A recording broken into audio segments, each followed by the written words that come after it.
नमस्कार दोस्तों, teaching with Shivam आप सभी का हार्दिक स्वागत है। ए मंजिल के मुसाफिर, हौसले की तरकस में मंजिल का वो तीर जिंदा रख। हार जाओ तुम जिंदगी में सब कुछ, फिर भी जीतने की उम्मीद जिंदा रख। आइए चलते हैं बाल विकास शिक्षा शास्त्र पेडागोजी यानी कि सीडीपी से संबंधित 35 अति महत्वपूर्ण प्रश्नों की श्रृंखला। तो पहला प्रश्न है, हार्वर्ड गार्डनर का बुद्धि का सिद्धांत पर बल देता है। तो हार्वर्ड गार्डनर का बुद्धि का सिद्धांत किस बात पर बल देता है? ऑप्शन ए सामान्य बुद्धि पर, ऑप्शन बी विद्यालय में आवश्यक सामान्य योग्यताओं पर, ऑप्शन सी प्रत्येक व्यक्ति की विलक्षण योग्यताओं पर, ऑप्शन डी शिक्षार्थियों में अनुबंधित कौशलों पर। तो बताइए इस क्वेश्चन का करेक्ट आंसर क्या है, कमेंट बॉक्स में आंसर दीजिए। तो हार्वर्ड गार्डनर का जो बुद्धि का सिद्धांत है वो प्रत्येक व्यक्ति की अलग अलग बुद्धि होती है, तो प्रत्येक व्यक्ति की विलक्षण योग्यताओं पर बल देता है। ऑप्शन सी इस प्रश्न का करेक्ट आंसर हो जाएगा। प्रत्येक व्यक्ति की विलक्षण योग्यताओं पर हार्वर्ड गार्डनर का बुद्धि का सिद्धांत बल देता है। नेक्स्ट क्वेश्चन है क्वेश्चन नंबर 2। निम्न में से किस मनोवैज्ञानिक ने अपना सिद्धांत जीन पियाजे को आधार बनाकर प्रस्तुत किया था? तो किस मनोवैज्ञानिक ने जीन पियाजे को आधार बनाया था? कौन सा मनोवैज्ञानिक है जो जीन पियाजे का विकल्प है? Option A Carl Rogers, option B Albert Bandura साहब, option C Jerome Bruner, option D इनमें से कोई नहीं। तो बताएं, कमेंट बॉक्स में आंसर दीजिए इस क्वेश्चन का करेक्ट आंसर क्या है। तो जीन पियाजे को जो आधार बनाया था वो हैं जेरूम ब्रूनर। ऑप्शन सी इस प्रश्न का करेक्ट आंसर हो जाएगा, जेरूम ब्रूनर। नेक्स्ट क्वेश्चन है बच्चों में, क्वेश्चन नंबर 3, बच्चों में बौद्धिक विकास की चार विशिष्ट अवस्थाएं और चार विशिष्ट अवस्थाओं की बात करें, चार विशिष्ट अवस्थाएं की पहचान किसके द्वारा की गई है? ऑप्शन ए कोहलबर्ग के द्वारा, ऑप्शन बी इरिक्सन के द्वारा, ऑप्शन सी स्किनर के द्वारा, ऑप्शन डी पियाजे के द्वारा। तो बच्चों में बौद्धिक विकास की चार विशिष्ट अवस्थाएं किसके द्वारा पहचान की गई है? तो वो हैं जीन पियाजे के द्वारा। तो जीन पियाजे के द्वारा, ऑप्शन डी इस प्रश्न का करेक्ट आंसर हो जाएगा, पियाजे के द्वारा। नेक्स्ट क्वेश्चन है क्वेश्चन नंबर 4। हमारे सभी दमित विचारों का केंद्र है। तो हमारे सभी दमित विचारों का केंद्र क्या है? ऑप्शन ए चेतन मन, ऑप्शन बी पूर्व चेतन, ऑप्शन सी अचेतन, ऑप्शन डी इनमें से कोई नहीं। तो दमित विचार हो जाते हैं तो बच्चा किस कंडीशन में हो जाता है? तो वो किसके द्वारा दिया गया था ये कथन? चेतन मन, पूर्व चेतन और अचेतन। तो ये हैं सिगमंड फ्राइड। कौन है? सिगमंड फ्राइड द्वारा। तो बच्चा दमित विचारों की बात करें तो ऑप्शन सी इस प्रश्न का करेक्ट आंसर हो जाएगा, अचेतन मन। नेक्स्ट क्वेश्चन देखें, अगला क्वेश्चन क्या है? क्वेश्चन नंबर 5, मनोविज्ञान को व्यवहार के विज्ञान के रूप में सबसे पहले परिभाषित किया था। तो मनोविज्ञान को व्यवहार के विज्ञान के रूप में सबसे पहले परिभाषित किसने किया था? ऑप्शन ए वाटसन द्वारा, ऑप्शन बी एबिंगहास द्वारा, ऑप्शन सी एंजेल द्वारा, ऑप्शन डी ह्यूम द्वारा।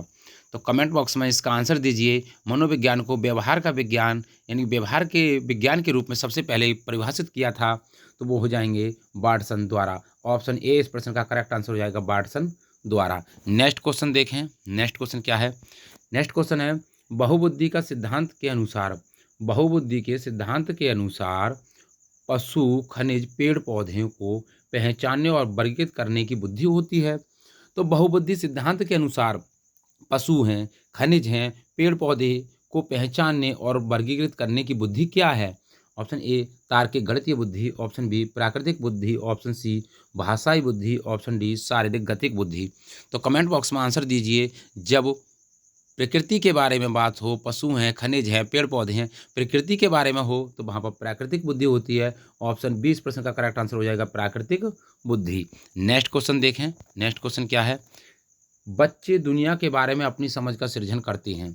तो बच्चे दुनिया के बारे में अपनी समझ का सृजन करते हैं, इसका श्रेय किसको जाता है? ऑप्शन ए पियाजे को, ऑप्शन बी पावलोव को, ऑप्शन सी कोहलबर्ग को, ऑप्शन डी स्किनर को। तो कमेंट बॉक्स में आंसर दीजिए। बच्चे दुनिया के बारे में अपनी समझ का सृजन करते हैं तो ये कथन किसका हो जाएगा? तो हो जाएंगे जीन पियाजे साहब। तो ऑप्शन ए इस प्रश्न का करेक्ट आंसर हो जाएगा, ये पियाजे का कथन है। नेक्स्ट क्वेश्चन देखें, नेक्स्ट क्वेश्चन है एक बालक जिसकी संसार की शुद्धता में प्रतिक्षीकरण करने की क्षमता अधिक होती है, उसमें कौन सी बुद्धि अधिक होती है? तो एक बालक जिसकी संसार की शुद्धता से प्रत्यक्षीकरण करने की क्षमता अधिक होती है, उसमें कौन सी बुद्धि होती है? ऑप्शन ए भाषाई बुद्धि, ऑप्शन बी संगीत बुद्धि और ऑप्शन सी स्थानिक बुद्धि, ऑप्शन डी अंतःव्यक्तित्व बुद्धि। तो संसार की बात आए, स्थान जब शुद्धता से प्रत्यक्षीकरण करने लगे बच्चा, तो क्षमता अधिक होती है, तो उसमें हो जाएगी स्थानिक बुद्धि। ऑप्शन सी इस प्रश्न का करेक्ट आंसर हो जाएगा, स्थानिक बुद्धि। आइए नेक्स्ट क्वेश्चन देखें। नेक्स्ट क्वेश्चन क्या है? मनोविज्ञान व्यवहार व अनुभव का विज्ञान है। ये कथन है किसका? मनोविज्ञान व्यवहार व अनुभव का विज्ञान है। ये कथन किसका है? ऑप्शन ए स्किनर का, ऑप्शन बी वुडवर्थ का, ऑप्शन सी मैकडूगल का, ऑप्शन डी वाटसन का। तो मनोविज्ञान व्यवहार व अनुभव का विज्ञान है। तो ये कथन किसका है? तो ये कथन हो जाएगा स्किनर साहब का। ऑप्शन ए इस प्रश्न का करेक्ट आंसर हो जाएगा, स्किनर महोदय जी।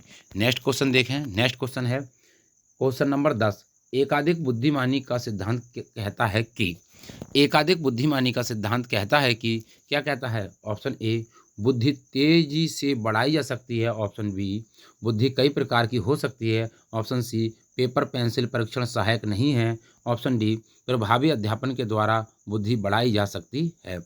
कमेंट बॉक्स में आंसर दीजिए इसका। तो एकाधिक बुद्धि का सिद्धांत क्या कहता है? तो एकाधिक बुद्धि का सिद्धांत कहता है कि बुद्धि कई प्रकार की हो सकती है। ऑप्शन बी इस प्रश्न का करेक्ट आंसर हो जाएगा, बुद्धि कई प्रकार की हो सकती है। नेक्स्ट क्वेश्चन देखें। अगला क्वेश्चन क्या है? अगला क्वेश्चन है क्वेश्चन नंबर 11। शास्त्रीय अनुबंधन में सम्मिलित होते हैं। शास्त्रीय अनुबंधन में सम्मिलित होते हैं। ऑप्शन ए एक उत्तेजक का दूसरे उत्तेजक से साहचर्य, ऑप्शन बी उत्तेजक का अनुक्रिया के लिए स्थान पूर्ति, ऑप्शन सी एक उत्तेजक की दूसरे उत्तेजक के लिए स्थान पूर्ति, ऑप्शन डी उत्तेजक का अनुक्रिया से साहचर्य। तो कमेंट बॉक्स में इसका आंसर दीजिए। शास्त्रीय अनुबंधन में सम्मिलित होते हैं, तो शास्त्रीय अनुबंधन में जो शामिल हैं, एक उत्तेजक का दूसरे उत्तेजक से साहचर्य। तो ऑप्शन ए इस प्रश्न का करेक्ट आंसर हो जाएगा, एक उत्तेजक दूसरे उत्तेजक से साहचर्य समन्वय स्थापित कर ले तो शास्त्रीय अनुबंधन कहलाता है। ऑप्शन डी ऑप्शन ए इस प्रश्न का करेक्ट आंसर हो जाएगा। 11वें क्वेश्चन का ए ऑप्शन करेक्ट आंसर है। आइए चलते हैं नेक्स्ट क्वेश्चन की ओर। Question number 12। स्किनर ने अपना प्रयोग किस पर किया था? तो स्किनर ने अपना प्रयोग किस पर किया था? ऑप्शन ए चूहों पर, ऑप्शन बी बनमानस पर, ऑप्शन सी कुत्ता पर, ऑप्शन डी बिल्ली पर। तो कमेंट बॉक्स में आंसर दीजिए। तो स्किनर ने अपना प्रयोग चूहों पर किया था। ऑप्शन ए इस प्रश्न का करेक्ट आंसर हो जाएगा। नेक्स्ट क्वेश्चन देखते हैं। नेक्स्ट क्वेश्चन क्या है? अधिगम के निम्न सिद्धांतों में से किसके प्रतिक्रिया होने पर पुनर्वर्ण देने का सुझाव दिया गया है? तो अधिगम के निम्न सिद्धांतों में से किसके प्रतिक्रिया होने पर पुनर्वलन देने का सुझाव दिया गया है? ऑप्शन ए संबंध प्रतिक्रिया सिद्धांत, ऑप्शन बी सूझ का सिद्धांत, ऑप्शन सी चालक न्यूनता का सिद्धांत, ऑप्शन डी क्रिया प्रसूत का सिद्धांत। तो बताएं, कमेंट बॉक्स में आंसर दीजिए। पुनर्वलन देने का सुझाव दिया गया है, तो इस क्वेश्चन का करेक्ट आंसर क्या है? जब पुनर्वलन की बात आए तो पुनर्वलन कौन आ जाएंगे? स्किनर महोदय जी आ जाएंगे। तो ऑप्शन डी इस प्रश्न का करेक्ट आंसर हो जाएगा, क्रिया प्रसूत सिद्धांत। आइए देखें नेक्स्ट क्वेश्चन। नेक्स्ट क्वेश्चन कौन सा है? एक शिक्षिका अपने विद्यार्थियों की विभिन्न अधिगम सहेलियों को संतुष्ट करने के लिए विविधतापूर्ण कार्यों का उपयोग करती है, वह किससे प्रभावित है? तो एक शिक्षिका अपने विद्यार्थियों के विभिन्न अधिगम सहेलियों को संतुष्ट करने के लिए विविधतापूर्ण कार्यों का उपयोग करती है, वह किससे प्रभावित है? तो जब बुद्धि की बात आएगी, बुद्धि की बात कहाँ पर आती है? विभिन्न अधिगम विभिन्न प्रकार से सहेलियों को अनेक अनेक प्रकार से सहेलियों को संतुष्ट करती है, तो ये हो जाएगा हार्वर्ड गार्डनर जी। तो ऑप्शन डी इस प्रश्न का करेक्ट आंसर हो जाएगा, हार्वर्ड गार्डनर सी। तो गार्डनर साहब हो जाएंगे। कौन? गार्डनर साहब। तो इस क्वेश्चन का डी ऑप्शन करेक्ट आंसर हो जाएगा, गार्डनर जी। आइए देखें नेक्स्ट क्वेश्चन। नेक्स्ट क्वेश्चन क्या है? Question number 15। हार्वर्ड गार्डनर का बहुबुद्धि सिद्धांत सुझाता है कि, तो हार्वर्ड गार्डनर का बहुबुद्धि सिद्धांत क्या बताता है? ऑप्शन ए शिक्षक को चाहिए कि विषय वस्तु को वैकल्पिक विधियों से पढ़ाने के लिए बहुबुद्धियों को एक रूपरेखा की तरह ग्रहण करें, ऑप्शन बी क्षमता भाग्य है और एक अवधि के भीतर नहीं बदलती, ऑप्शन सी हर बच्चे को प्रत्येक विषय 8 भिन्न तरीकों से पढ़ाया जाना चाहिए ताकि सभी बुद्धियां विकसित हों, ऑप्शन डी बुद्धि को केवल बुद्धिलब्धि IQ परीक्षा से ही निर्धारित किया जा सकता है। तो बताएं, कमेंट बॉक्स में आंसर दीजिए। इस क्वेश्चन का करेक्ट आंसर क्या होगा? तो शिक्षक को चाहिए कि विषय वस्तु को वैकल्पिक विधियों से पढ़ाने के लिए बहुबुद्धियों को एक रूपरेखा की तरह ग्रहण करें। ऑप्शन ए इस प्रश्न का करेक्ट आंसर हो जाएगा। आइए नेक्स्ट नेक्स्ट अगला क्वेश्चन देखें। अगला क्वेश्चन क्या है? क्वेश्चन नंबर 16, स्किनर ने किस मनोविज्ञान के सिद्धांत को अधिगम का सर्वश्रेष्ठ सिद्धांत बताया है? तो स्किनर ने किस मनोविज्ञान के सिद्धांत को अधिगम का सर्वश्रेष्ठ सिद्धांत बताया है? तो कमेंट बॉक्स में इसका आंसर दीजिए। ऑप्शन ए पावलाव का सक्रिय अनुबंधन का सिद्धांत, ऑप्शन बी कोहलर का अंतर्दृष्टि का सिद्धांत, ऑप्शन सी क्लार्क हल का पुनर्वन का सिद्धांत। तो कमेंट बॉक्स में आंसर दीजिए। तो स्किनर की बात आए तो स्किनर कौन महोदय जी हो जाएंगे? क्लार्क हल का पुनर्वन का सिद्धांत। ऑप्शन सी इस प्रश्न का करेक्ट आंसर हो जाएगा। आइए अगला क्वेश्चन देखें। अगला क्वेश्चन क्या है? क्वेश्चन नंबर 17, साइकिल चलाने वाला स्कूटर चलाना सीख लेता है, ये है क्या है? ऑप्शन ए शून्य स्थानांतरण, ऑप्शन बी लंबवत स्थानांतरण, ऑप्शन सी ऋणात्मक स्थानांतरण, ऑप्शन डी धनात्मक स्थानांतरण। जब वृद्धि हो जाए, साइकिल से जब स्कूटर सीख गया, स्कूटर से जो कार सीख गया, तो इसमें वृद्धि हो रही है तो धनात्मक स्थानांतरण हो जाएगा, स्थान परिवर्तन हो रहा है और पॉजिटिव हो रहा है तो ऑप्शन डी इस प्रश्न का करेक्ट आंसर हो जाएगा, धनात्मक स्थानांतरण। नेक्स्ट क्वेश्चन देखें। अगला क्वेश्चन, क्वेश्चन नंबर 18, कोहलर ने अपना प्रयोग किस पर किया था? तो कोहलर ने अपना प्रयोग किस पर किया था? ऑप्शन ए बनमानुष पर, ऑप्शन बी बंदर पर, ऑप्शन सी कुत्ता पर, ऑप्शन डी बिल्ली पर। तो कोहलर ने अपना प्रयोग किस पर किया था? तो वो था बनमानुष। ऑप्शन ए इस प्रश्न का करेक्ट आंसर हो जाएगा और इसका नाम था सुल्तान। क्या नाम था इसका? सुल्तान। और इसी को क्या कहा था? चिंपैंजी। क्या कहा था? चिंपैंजी।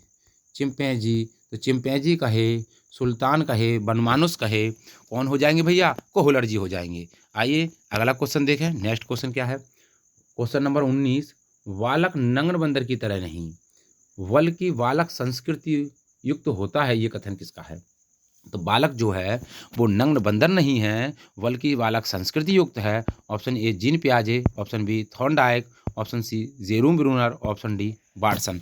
तो कमेंट बॉक्स में इस क्वेश्चन का आंसर दीजिए। बालक नग्न बंदर नहीं है बल्कि संस्कृति युक्त है, तो इस क्वेश्चन का जो करेक्ट आंसर हो जाएगा वे हो जाएंगे जेरूम ब्रूनर। ऑप्शन सी इस प्रश्न का करेक्ट आंसर हो जाएगा, जेरूम ब्रूनर। नेक्स्ट क्वेश्चन देखें। अगला क्वेश्चन क्या है? अगला क्वेश्चन है क्वेश्चन नंबर 20, क्रिया प्रसूत साहचर्य मुख्यतः किसकी भूमिका पर बल देता है? तो क्रिया प्रसूत साहचर्य मुख्यतः किसकी भूमिका पर बल देता है? तो क्रिया प्रसूत जो है वो स्किनर महोदय जी हो जाएंगे और स्किनर महोदय किससे संबंधित हैं? पुनर्बलन से संबंधित हैं। ऑप्शन ए अधिगम सामग्री, ऑप्शन बी शिक्षक, ऑप्शन सी पुनर्बलन। तो इस क्वेश्चन का जो करेक्ट आंसर हो जाएगा वो हो जाएगा ऑप्शन सी पुनर्बलन। तो पुनर्बलन क्रिया प्रसूत साहचर्य मुख्यतः किस पर बल देता है? पुनर्बलन पर बल देता है। अगला क्वेश्चन देखें। नेक्स्ट क्वेश्चन क्या है? क्वेश्चन नंबर 21, वाइगोत्स्की के अनुसार बच्चे सीखते हैं। तो वाइगोत्स्की के अनुसार बच्चे किससे सीखते हैं? ऑप्शन ए वयस्कों और समवयस्कों के साथ परस्पर क्रिया से, ऑप्शन बी जब पुनर्बलन प्रदान किया जाता हो, ऑप्शन सी परिपक्व होने से, ऑप्शन डी अनुकरण से। तो कमेंट बॉक्स में आंसर दीजिए। वाइगोत्स्की के अनुसार बच्चे किससे सीखते हैं? तो वाइगोत्स्की के अनुसार बच्चे सीखते हैं समाज से, वयस्क और समवयस्कों के साथ परस्पर क्रिया करने से। तो ऑप्शन ए इस प्रश्न का करेक्ट आंसर हो जाएगा, ऑप्शन ए वयस्कों और समवयस्कों के साथ परस्पर क्रिया करने से। नेक्स्ट क्वेश्चन देखें। अगला क्वेश्चन क्या है? अगला क्वेश्चन है क्वेश्चन नंबर 22, बहुबुद्धि सिद्धांत का प्रत्यय इंगित करता है। ऑप्शन ए विद्यार्थियों को विभिन्न गतिविधियों जैसे संगीत, कला आदि की उपलब्धि स्तर में वृद्धि करनी चाहिए। ऑप्शन बी विद्यार्थियों को संगीत, कला, खेल विषय तभी लेने चाहिए जब वे इन विषयों में अपनी अलग पहचान बनाने में सक्षम हों। ऑप्शन सी गणित और भाषा जैसे परंपरागत विषयों के अलावा अन्य क्षेत्रों में बालक की उपलब्धि की प्रशंसा की जानी चाहिए। ऑप्शन डी उक्त सभी। कमेंट बॉक्स में आंसर दीजिए। इसका क्या करेक्ट आंसर है? क्वेश्चन नंबर 22 का बहुबुद्धि सिद्धांत का प्रत्यय इंगित करता है, तो करता है ऑप्शन सी गणित और भाषा जैसे परंपरागत विषयों के अलावा अन्य क्षेत्रों में बालक की उपलब्धि की प्रशंसा की जानी चाहिए। ऑप्शन सी इस प्रश्न का करेक्ट आंसर हो जाएगा क्वेश्चन नंबर 22 का। आइए नेक्स्ट क्वेश्चन देखें। अगला क्वेश्चन क्या है? क्वेश्चन नंबर 23, वाइगोत्स्की के अनुसार सीखने को पृथक नहीं किया जा सकता। तो वाइगोत्स्की के अनुसार सीखने को पृथक नहीं किया जा सकता।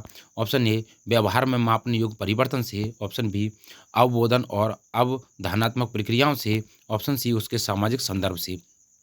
तो कमेंट बॉक्स में आंसर बताएं। किससे अलग नहीं किया जा सकता, किससे पृथक नहीं किया जा सकता? तो उसके सामाजिक संदर्भ तो वाइगोत्स्की सामाजिक संदर्भ, सामाजिक सांस्कृतिक सिद्धांत, तो ऑप्शन सी इस प्रश्न का करेक्ट आंसर हो जाएगा उसके सामाजिक संदर्भ से। नेक्स्ट क्वेश्चन देखें, अगला क्वेश्चन क्या है। अगला क्वेश्चन है, किस मनोवैज्ञानिक ने कहा कि चेतन मन के साथ अचेतन मन पर भी ध्यान देना चाहिए। क्वेश्चन नंबर 24, किस मनोवैज्ञानिक ने कहा कि चेतन मन के साथ अचेतन मन पर भी ध्यान रखना चाहिए। ऑप्शन ए जेबी बार्डसन ने, ऑप्शन बी वुडवर्थ ने, ऑप्शन सी टाइडमैन ने, ऑप्शन डी सिगमंड फ्राइड ने। तो बताएं, चेतन मन और अचेतन मन और अर्धचेतन मन के बारे में किसने बताया, किसने ध्यान दिया। तो हो जाएंगे सिगमंड फ्राइड। ऑप्शन डी इस प्रश्न का करेक्ट आंसर हो जाएगा क्वेश्चन नंबर 24 का। नेक्स्ट क्वेश्चन देखें, अगला क्वेश्चन क्या है। क्वेश्चन नंबर 25, अधिगम से संबंधित पावलोव की रचना है। तो अधिगम से संबंधित पावलोव की रचना क्या है। Option A animal intelligence, option B condition reflexes, option C dynamic theory, option D learning reinforcement. तो बताएं, कमेंट बॉक्स में इसका आंसर दीजिए। तो क्लासिकल सिद्धांत किसने दिया था, कंडीशनल रेफ्लेक्शन सिद्धांत किसने दिया था, हो जाएंगे पावलोव महोदय। तो ऑप्शन बी हो जाएगा करेक्ट आंसर, कंडीशन रेफ्लेक्सिस सिद्धांत। आइए चलते हैं नेक्स्ट क्वेश्चन। अगला क्वेश्चन क्या है। अगला क्वेश्चन है, गार्डनर की बहुबुद्धि सिद्धांत के अनुसार वह कारक जो व्यक्ति की आत्मबोधन में सर्वाधिक सहायता प्रदान करता है। आत्मबोधन की बात आए तो ऑप्शन ए अंतःव्यक्तिगत, ऑप्शन बी शारीरिक गतिक, ऑप्शन सी अंतराव्यक्तिगत, ऑप्शन डी भाषाई बुद्धि। तो कमेंट बॉक्स में आंसर दीजिए।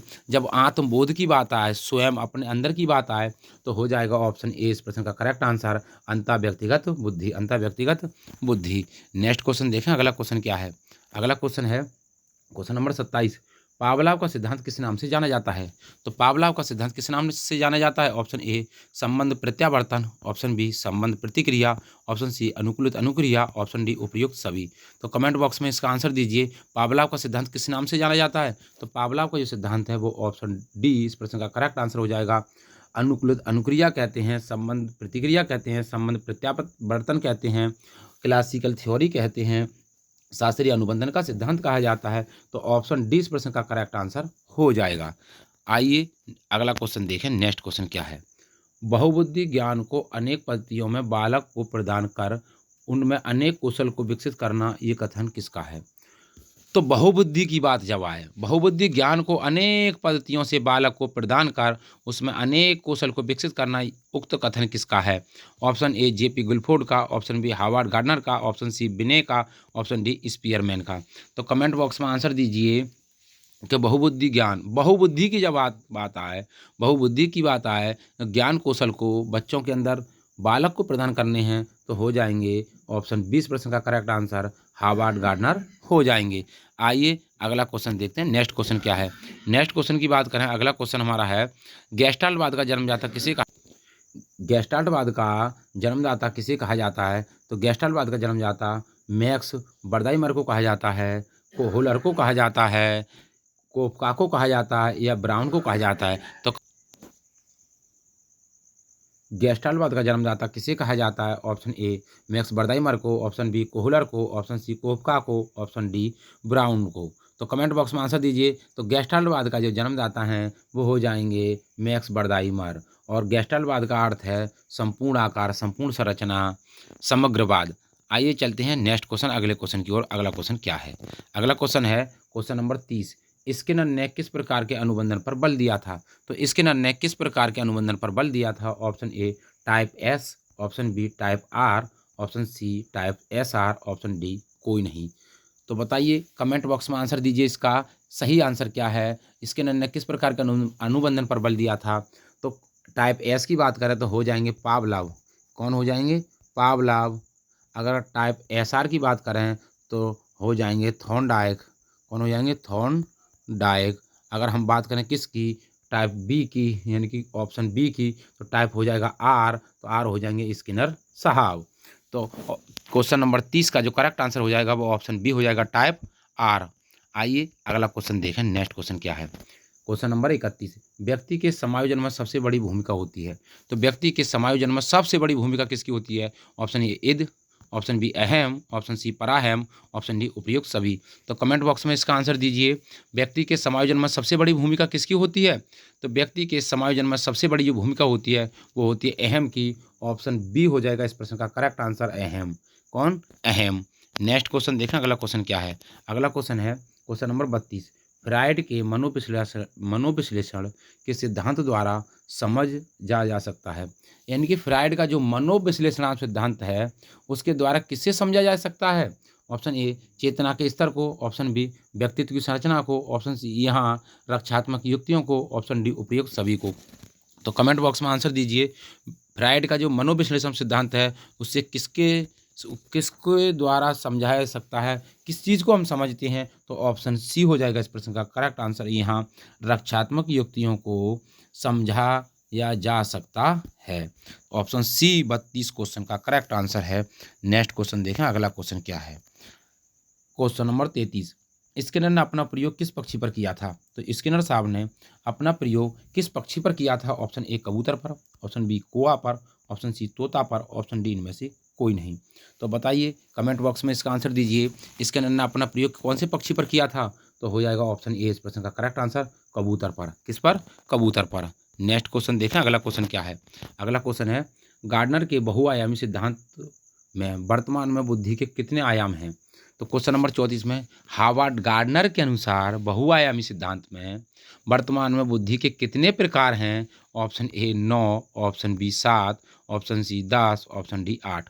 तो बताइए, कमेंट बॉक्स में इसका आंसर दीजिए। तो हार्वर्ड गार्डनर की जब बात आती है, वर्तमान की बात आती है बुद्धि की, तो हो जाएंगे 9 प्रकार। ऑप्शन ए इस प्रश्न का हो जाएगा करेक्ट आंसर। आइए नेक्स्ट क्वेश्चन देखा अगला क्वेश्चन क्या है। क्वेश्चन नंबर है 35। सिगमंड फ्रायड ने मनोलैंगिक विकास सिद्धांत के अंतर्गत अवस्थाओं का वर्गीकरण निम्नलिखित विकल्पों में से किस आधार पर किया? तो सिगमंड फ्रायड ने मनोलैंगिक विकास सिद्धांत के अंतर्गत अवस्थाओं का वर्गीकरण निम्नलिखित विकल्पों में से किस आधार पर किया था? ऑप्शन ए सामाजिकता के आधार पर, ऑप्शन बी काम प्रवृत्ति के आधार पर, ऑप्शन सी संज्ञान के आधार पर, ऑप्शन डी संवेगों के आधार पर। तो बताइए, सिगमंड फ्रायड की बात आए, मनोविश्लेषण सिद्धांत की बात आए, तो उन्होंने काम प्रवृत्ति के आधार पर अवस्थाओं का वर्गीकरण किया था। ऑप्शन बी इस प्रश्न का करेक्ट आंसर हो जाएगा, काम प्रवृत्ति के आधार पर।